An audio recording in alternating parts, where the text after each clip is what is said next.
rất bình yên giờ đây.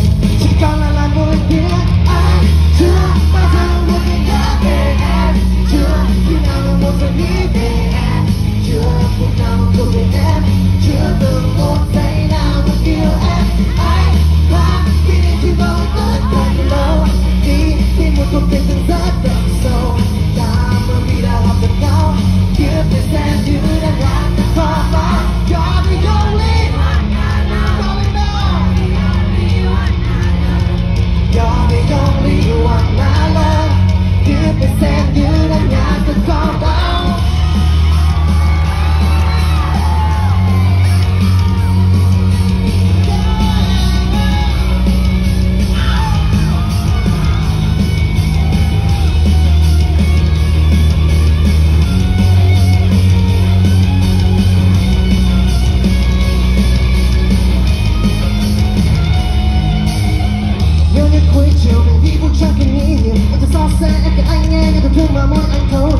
Chỉ cần nhìn em cười là trong anh hạnh phúc rồi.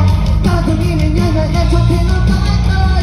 Nhớ em giờ đã trở thành thói quen, nhưng ngần ngào chẳng dễ quên đều lặp lại vào mỗi đêm. Sao như chưa tay ta với nhau, anh nghĩ thật lâu là thêm một câu giờ không phải ôm niềm đau sau vẫn em sẽ nỗi lòng cuối làm nhau.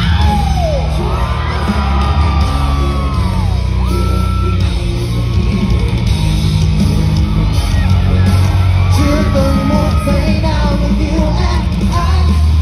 Kỷ niệm chỉ mong ước thật lâu, đi đến một cuộc tình từng rất đậm sâu.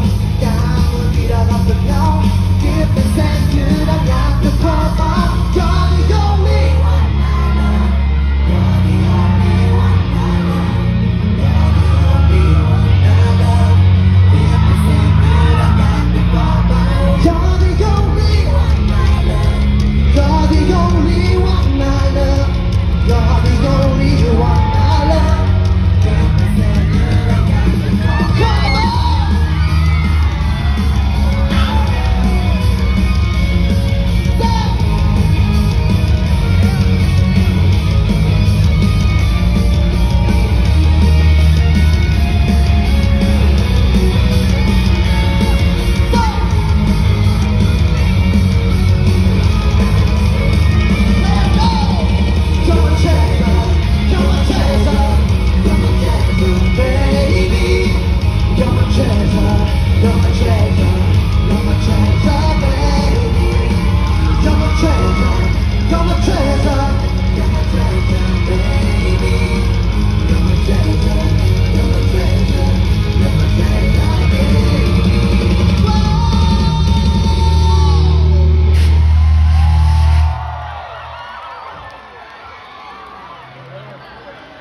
And one more time, we'll get it up for Sean!